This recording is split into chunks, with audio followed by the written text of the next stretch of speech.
जय गुरुदेव। पिछले शिविर में जो मौलाना सादिक थे उन्होंने सवाल पूछा था, तो वो जितनी भी वो अरब की किताबें या अरब का तंत्र है उसके हिसाब से ही वो लोग अपना तिलस्म बनाते थे। और ये तिलस्मात की दुनिया ऐसी होती थी कि ये जो वहाँ के जादूगर थे, जहाँ वहाँ की जादूगरनियाँ थी, वो इस तिलस्म के जादू से, जहाँ हमजाद के सहारे से उड़ने वाले कालीन, बोलने वाली बत्तखें, जहाँ चोर का पता लगाने के लिए सिटी में एक ऐसी बत्तख का निर्माण करते थे, वो जादू के इजाज़ से वो चोर का पता बता देती थी। और जो जान निकालने वाले फरिश्ते हैं, इनको 4 की गिनती में आते हैं। और अरेवन नाइट्स जो बुक है इस जादू मंत्र की कहानियों की, तो उसमें ये दिखाया गया है प्रचुर मात्रा में कि कैसे सिंधबाद जो होता है अलग अलग यात्रा करता है, तो उसके हिसाब से कैसे कैसे जादुओं से उसका पाला पड़ता है। तो वो जितना भी था वो तिलस्मात की दुनिया थी। और जान निकालने वाले फरिश्ते जिब्राइल, इज़राफील, मिकाइल और इसराफील हैं। जिब्राइल, इज़राइल, मिकाइल और इसराफील। और इनके जो एक कह दीजिए कि शिफली का जहाँ इस्लामिक तंत्र है, तो इसको भी 4 तवीज़ात में, जहाँ ये जंत्र है या तवीज़ात कह लीजिए, नक्श कह लीजिए, इनको 4 भागों में बांटा गया है। और वो 4 प्रकार हैं आबी, बादी, खाकी और आतशी। अब आबी का पूछोगे आप कि आबी क्या काम करता है, बादी क्या काम करता है, खाकी क्या काम करता है, आतशी क्या काम करता है। तो आबी जो होता है दुश्मनों के प्रकोप से बचने के लिए होता है। और बादी इसके तबीयत, जप, लर्जा व बीमारियों के लिए काम में लिए जाते हैं। खाकी मोहब्बत और मुसाफिर की खैरियत के लिए यूज़ किए जाते हैं। और आतशिया सेब, जिनात, भूत प्रेत या दुश्मनी के लिए किए जाते हैं। और इसी तरह ही अरेबन तंत्र के हिसाब से ये घड़ियाँ होती है, जैसे मुश्तरी की घड़ी, जोहरा की घड़ी, अतारुद शम्स, अतारुद का ऊद, शम्स का ऊद, कमर, झूल और मिरिख, ये घड़ियाँ होती है। और इस नक्शों को इन घड़ियों के हिसाब से ही लिखा जाता है और काम में लिया जाता है। और इन नक्शों की एक अलग चाल होती है। जैसे 15 के नक्श की चाल होती है, तो मान के चलिए आतशी अलग होगा, बादी अलग होगा, खाकी अलग होगा और आतशी अलग होगा। आबी, बादी, खाकी और आतशी, ये 4 होते हैं, जिनको हम जंत्र कह देते हैं, ताबीज़ कह देते हैं, नक्श बोल देते हैं। और ये इसी चाल के हिसाब से चलती हैं। विशेष प्रकार के जो इनकी 4 प्रकार की है, तो उसी के हिसाब से ये 4 प्रकार से लिखे जाते हैं। और घड़ियाँ भी आपको बता दी हैं। और इनको लिखने का भी एक अलग ही सिस्टम होता है। जैसे आतशी को आग के पास जब मोमबत्ती जलाकर फिर लिखा जाता है ये। और मोहब्बत बादी जो मोहब्बत और जुबानबंदी के लिए है, इन्होंने ऊंची जगह पर लटकाया जाता है। जैसे आपने देखा होगा कि मौलाना जी ने एक तावीज़ दिया, उनको बोला कि आप भैया ऐसा करो, ऊंचे किसी पेड़ के ऊपर उसकी शाख से इसको लटका दो, जैसे जैसे ये हिलेगा वैसे वैसे अपना काम करेगा, अपना असर दिखाएगा। और आप भी जो होता है उनको दरिया किनारे जहाँ तो बैठ के लिखा जाता है। अगर आप वहाँ नहीं जा सकते तो पानी का एक लोटा या कोई बड़ा बर्तन भर के अपने पास रख लीजिए और वहाँ आप इसको लिख सकते हैं। और ये नहर में, दरिया में डाला जाता है, नदी किनारे दबाया जाता है। अब रही बात कि जो अघोर मंत्र है उसको आप घर में पूछा था आपने कि उसको हम पढ़ सकते हैं या नहीं पढ़ सकते। बिल्कुल पढ़ सकते हैं। अगर आप शमशान में नहीं जा सकते तो आप एक अपना अलग रूम बनाइए, उसमें शमशान की मिट्टी लेकर आइए। शमशान की राख को, मिट्टी को लाकर आपने क्या करना है, अपने आसन के नीचे, और ब्लैक कलर का आपका आसन होगा, ब्लैक कलर का कपड़ा पहनना है, ब्लैक कलर का टीका और ब्लैक जो हकीक होता है उसकी माला से आपने वो जाप करना है। जैसे रुद्राक्ष की माला से जाप कोई भी किया जा सकता है, इसमें कोई दिक्कत नहीं। और आपकी माला प्राण प्रतिष्ठित होनी चाहिए, ये ध्यान रखने वाली बात है। हमारे यहाँ पर ये पूछा गया था कि जो विदेश में जाने के लिए हम काम कर रहे हैं, लेकिन हमारी जो फ़ाइल है बार बार रिजेक्ट हो रही है।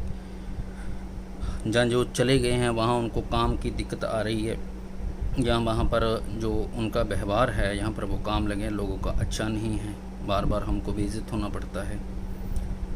तो अच्छी बात है, विदेश में जाकर नौकरी करना कोई बुरी बात नहीं है, लेकिन वहाँ जो आपको परेशानियाँ आ रही हैं उनके लिए हम आपको एक ये बताएंगे उपाय, वो आप कर लीजिएगा। तो यहाँ से जाने से लेकर वहाँ तक नौकरी की कोई भी प्रकार की किसी भी प्रकार की दिक्कत नहीं आएगी। आप सबसे पहले ये देख लीजिए कि जिनकी कुंडली बनी है, वैसे तो वो कुंडली से पता चल जाता है कि कौन सा ग्रह, वैसे तो जितने भी अभी 6 ग्रह बकरी चल रहे थे, तो आप 14 मुखी रुद्राक्ष लीजिए। और ये आश्रम की तरफ से भी हम आपको मुहैया करवाते हैं। 14 मुखी रुद्राक्ष होता है, वो प्राण प्रतिष्ठित होना चाहिए, अच्छी किस्म का असली होना चाहिए, क्योंकि आजकल मार्केट में बहुत ही तरह तरह के नकली रुद्राक्ष आ गए, आपको पता ही नहीं चलेगा, नंगी आंखों से भी नहीं पता चलेगा कि ये असली है या नकली है, ऐसे उसको रूप रंग दे दिया जाता है। 14 मुखी रुद्राक्ष, लाजबरत और सुलेमानी हकीक का लॉकेट, ये प्राण प्रतिष्ठित भेजते हैं हम लोग यहाँ से। और अगर आपके पास भी हो तो जो आपके सिटी में जो कोई अच्छा मान के चलिए पंडा है, अच्छी नॉलेज वाला कोई शास्त्री है, तो आप उनसे भी 14 मुखी रुद्राक्ष को प्राण प्रतिष्ठित करवा सकते हैं और इनको गले में डाल लीजिए, सिद्ध करके उन्हें पास यहीं से भी आपके लिए सिद्ध करके ये भेजा जाता है। ये राहु केतु और शनि तीनों ग्रहों को शांत करता है और आगे बढ़ने की शक्ति प्रदान करता है। 14 मुखी रुद्राक्ष रुद्र के नेत्र से निकला हुआ रुद्राक्ष माना जाता है। यह दुर्लभ रुद्राक्षों की श्रेणी में माना जाता है।